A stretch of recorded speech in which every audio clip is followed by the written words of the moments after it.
जिस श्री सत्य साई जिले में जिस क्षेत्र में एक कैंपस बना है वो अपने आप में विशेष है। ये क्षेत्र अध्यात्म, राष्ट्र निर्माण और सुशासन से जुड़ी हमारी विरासत का प्रतिनिधित्व करता है। आप सब जानते हैं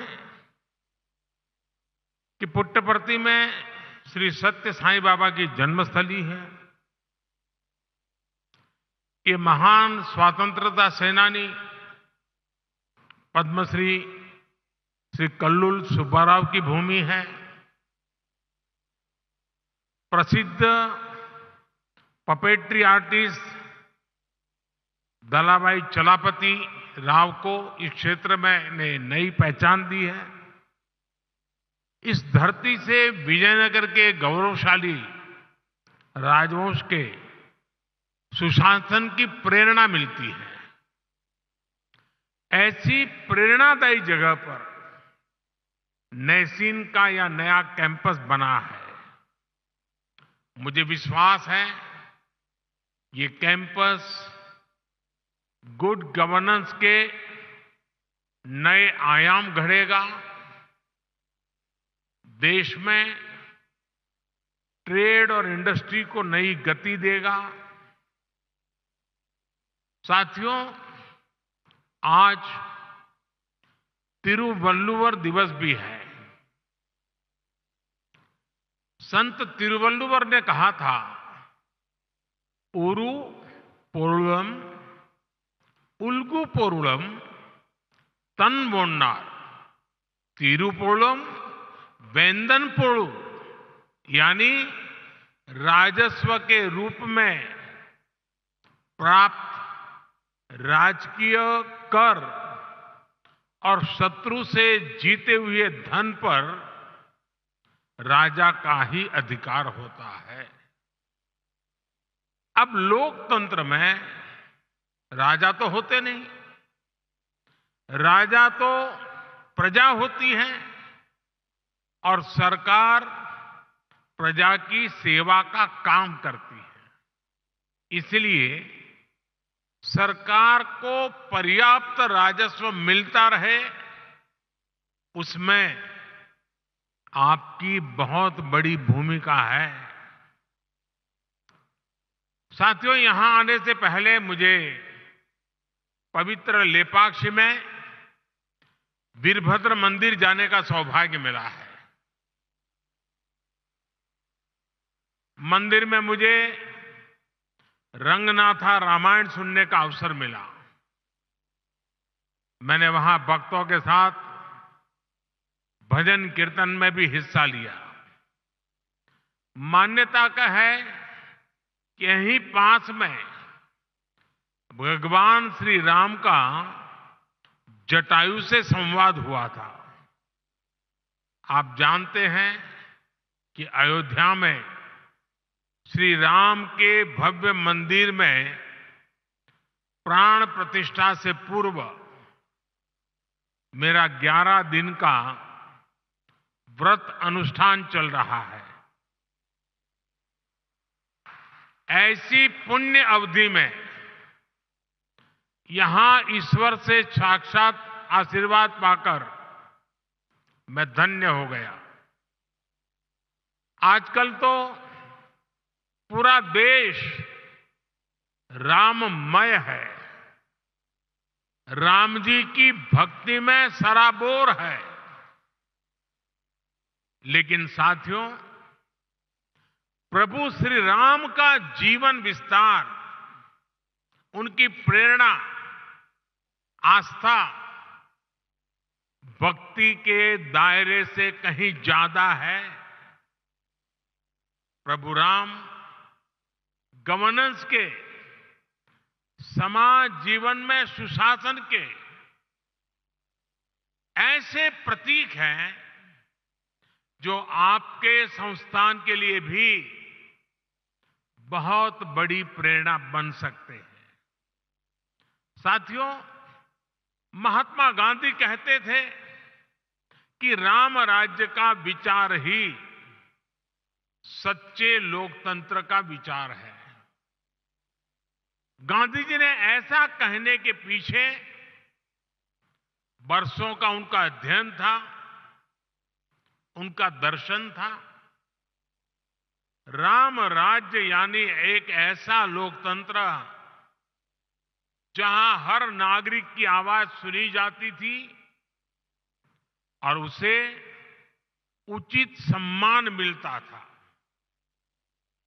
राम राज्य वासियों से कहा गया है, जो राम राज्य के निवासी थे, वहां के नागरिक थे, उनके लिए कहा गया है, राम राज्य वासी त्वम प्रोच्छस्वते शिरम न्यायार्थम युद्धस्व सर्वेषु समम चर परिपालय दुर्बलम विद्धि धर्मवरम प्रोच्चयस्वते शिरम राम राज्यवासीत्वम। अर्थात राम राज्यवासियों, अपना मस्तक ऊंचा रखो, न्याय के लिए लड़ो, सबको समान मानो, कमजोर की रक्षा करो, धर्म को सबसे ऊंचा जानो, अपना मस्तक ऊंचा रखो, तुम राम राज्य के वासी हो। राम राज्य सुशासन के इन्हीं 4 स्तंभों पर खड़ा था, जहां सम्मान से, बिना भय के हर कोई सिर ऊंचा करके चल सके, जहां हर नागरिक के साथ समान व्यवहार हो, जहां कमजोर की सुरक्षा हो और जहां धर्म यानी कर्तव्य सर्वोपरि हो। आज 21वीं सदी के आपके आधुनिक संस्थान के 4 सबसे बड़े ध्येय यही तो है। एक, एडमिनिस्ट्रेटर के रूप में रूल्स और रेगुलेशंस को लागू करने वाली इकाई के रूप में आपको इस बात को हमेशा याद रखना है। साथियों, नैसिन का रोल देश को एक आधुनिक इकोसिस्टम देने का है। एक ऐसा इकोसिस्टम जो देश में व्यापार कारोबार को आसान बना सके, जो भारत को ग्लोबल ट्रेड का अहम पार्टनर बनाने के लिए और फ्रेंडली माहौल बना सके, जो टैक्स, कस्टम्स, नारकोटिक्स जैसे विषयों के माध्यम से देश में ईज ऑफ डूइंग बिजनेस को प्रमोट करे और जो गलत प्रैक्टिसेस से सख्ती से निपटे। थोड़ी देर पहले मैं कुछ नौजवान युवा ट्रेनी अफसरों से भी मिला हूं। ये अमृत काल को नेतृत्व देने वाली कर्म योगियों की अमृत पीढ़ी है। आप सभी को सरकार ने अनेक शक्तियां भी दी है। इस शक्ति का उपयोग आपके विवेक पर निर्भर करता है और इसमें भी आपको प्रेरणा प्रभु श्री राम के जीवन से मिलेगी। एक प्रसंग में भगवान राम लक्ष्मण से कहते हैं, नेयम मम मही सौम्य दुर्लभा सागरांबरा न हि क्षयेयम धर्मेण शक्रत्वमपि लक्ष्मण। यानी मैं चाहूं तो सागर से घिरी ये धरती भी मेरे लिए दुर्लभ नहीं है, लेकिन अधर्म के रास्ते पर चलते हुए अगर मुझे इंद्रप्रस्थ भी मिले तो मैं स्वीकार नहीं करूंगा। हम तो अक्सर देखते हैं कि छोटे छोटे लालच में ही कई बार लोग अपने कर्तव्य, अपनी शपथ को भूल जाते हैं। इसलिए आप सभी अपने कार्यकाल में प्रभु राम की कही ये बात अवश्य याद रखिए। साथियों, आपका सीधा सरोकार टैक्स व्यवस्था से है। राम राज्य में टैक्स कैसे लिया जाता था, इस पर गोस्वामी तुलसीदास जी ने जो कहा है वो बहुत प्रासंगिक है। गोस्वामी जी तुलसीदास जी कह रहे हैं, बरसत हर्षत लोग सब, करसत लखै न कोई, तुलसी प्रजा सुभागते, भूप भानु सो होई। अर्थात सूर्य पृथ्वी से जल खींचता है और फिर वही जल बादल बनकर वर्षा के रूप में वापस धरती पर आता है, समृद्धि बढ़ाता है। हमारी टैक्स व्यवस्था भी वैसी ही होनी चाहिए। हमारा प्रयास होना चाहिए कि जनता से लिए टैक्स की पाई पाई जन कल्याण में लगे और वो समृद्धि को प्रोत्साहित करे।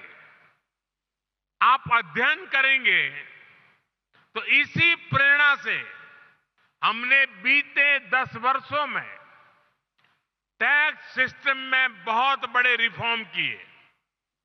पहले देश में भांति भांति की टैक्स व्यवस्थाएं थी जो सामान्य नागरिक को जल्दी समझ में नहीं आती थी।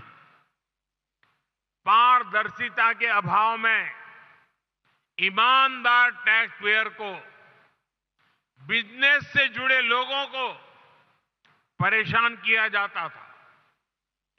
हमने जीएसटी के रूप में देश को एक आधुनिक व्यवस्था दी। सरकार ने इनकम टैक्स सिस्टम को भी आसान बनाया। हमने देश में फेसलेस टैक्स असेसमेंट सिस्टम शुरू किया। इन सारे रिफॉर्म्स के कारण आज देश में रिकॉर्ड टैक्स कलेक्शन हो रहा है।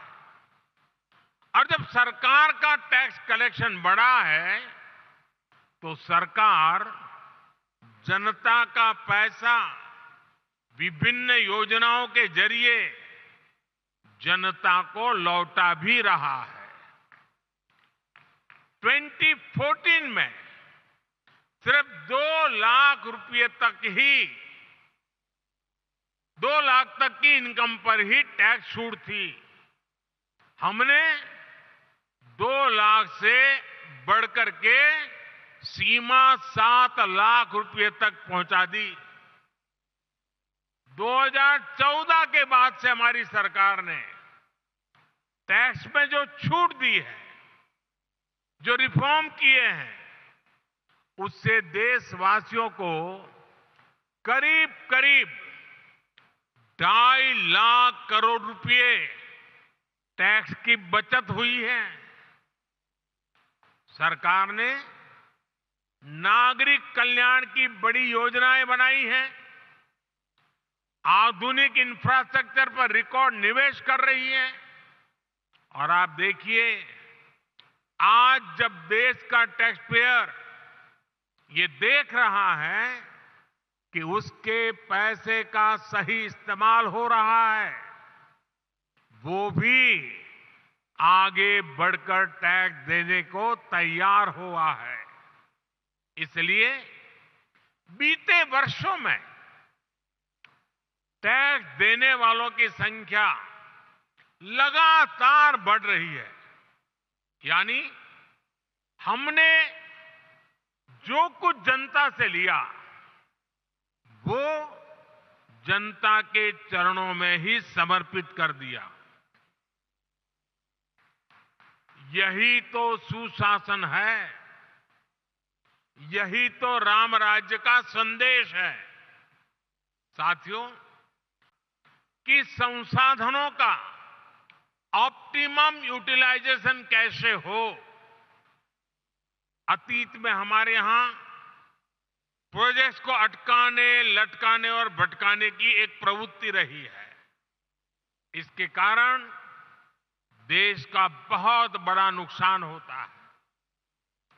ऐसी प्रवृत्ति के प्रति सावधान करते हुए भगवान राम भरत से कहते हैं, और वो बड़ा इंटरेस्टिंग बातचीत है भरत और राम के बीच की। राम भरत से कहते हैं, कच्चिदर्थम विनिश्चित्य लघु मूलम महोदयम क्षिप्र भार भसे कर तुम न दीर्घयसी राघव। अर्थात मुझे विश्वास है कि तुम ऐसे कामों को बिना समय गंवाए पूरे करते हो जिनमें लागत कम और उसके लाभ अधिक है।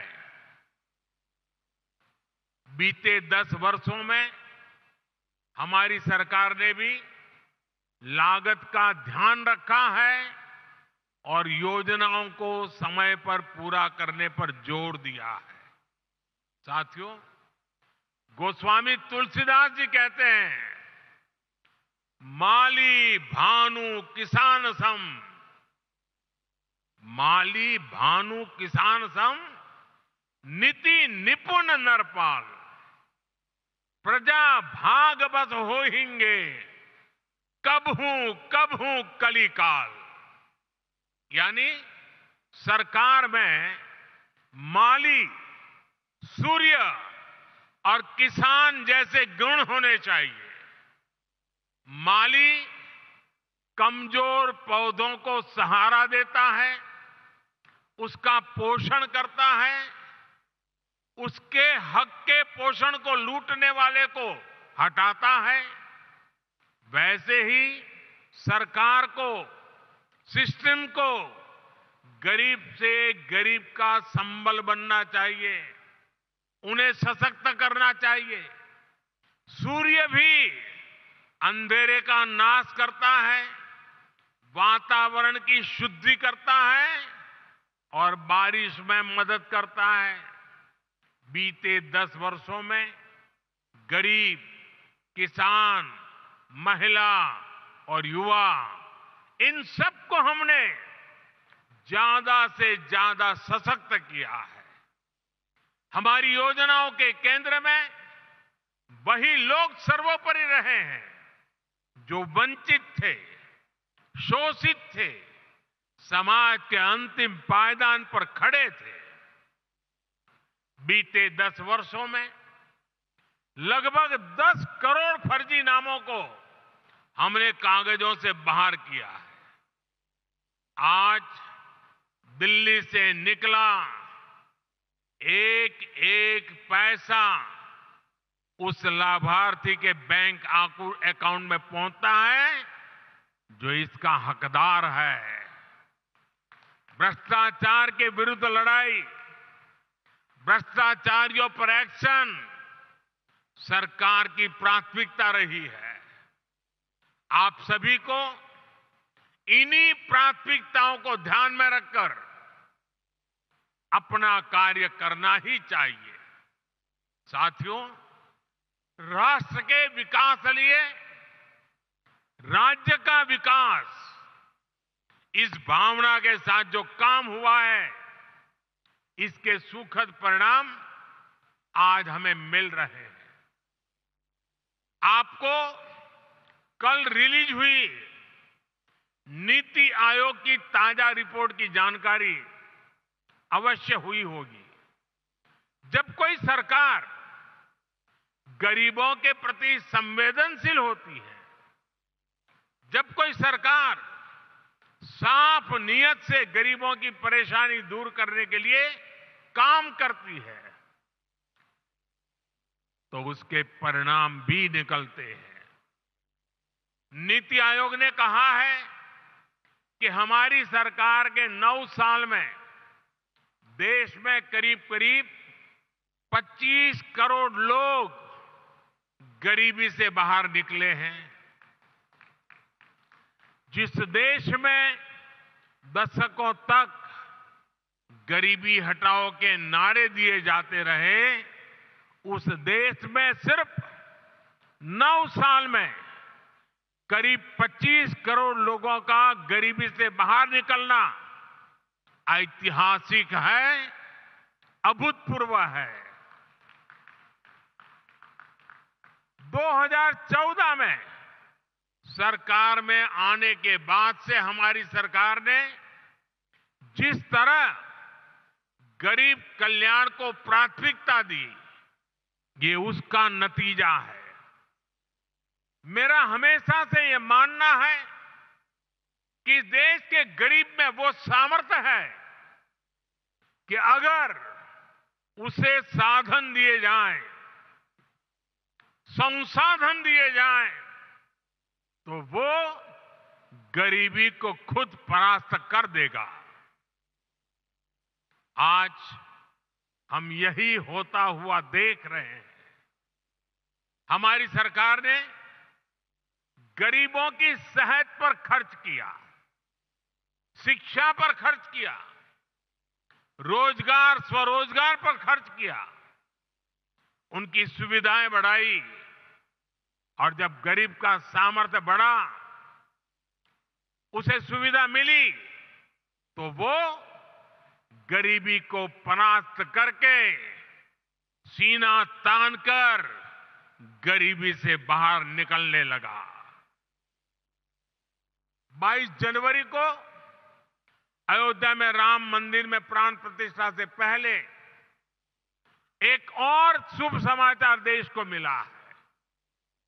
भारत में गरीबी कम हो सकती है, ये बात हर किसी को एक नए विश्वास से भरने वाली है, देश का आत्मविश्वास बढ़ाने वाली है। भारत में कम होती है गरीबी, देश में नियो मिडिल क्लास का दायरा भी लगातार बढ़ा रही है। आप इकोनॉमी की दुनिया के लोग जानते हैं कि नियो मिडिल क्लास का बढ़ता हुआ ये दायरा इकोनॉमिक एक्टिविटीज को कितना ज्यादा बढ़ाने जा रहा है। निश्चित तौर पर ऐसे में आपको नैसीन को और ज्यादा गंभीरता के साथ अपना दायित्व निभाना है। साथियों, आपको याद होगा, लाल किले से मैंने सबका प्रयास की बात कही थी। सबका प्रयास का महत्व क्या होता है, इसका उत्तर भी हमें प्रभु श्री राम के जीवन से ही मिलता है। श्री राम के सामने विद्वान, बलशाली और संपन्न लंकाधिपति रावण की विराट चुनौती थी। इसके लिए उन्होंने छोटे छोटे संसाधनों, हर प्रकार के जीवों को इकट्ठा किया, उनके साझे प्रयासों को एक विराट शक्ति में बदला, और अंत में सफलता राम जी को ही मिली। ऐसे ही विकसित भारत के निर्माण में भी हर अधिकारी, हर कर्मचारी, हर नागरिक की अहम भूमिका है। देश में आय के साधन बढ़े, देश में निवेश बढ़े, देश में व्यापार कारोबार करना आसान हो, इसके लिए हम सभी को मिलकर काम करना है। सबका प्रयास, इस मंत्र को लेकर के चलना है। नैसीन का यह नया कैंपस अमृतकाल में सुशासन की प्रेरणा स्थली बने, इसी कामना के साथ आप सभी को फिर से बहुत बहुत बधाई, धन्यवाद।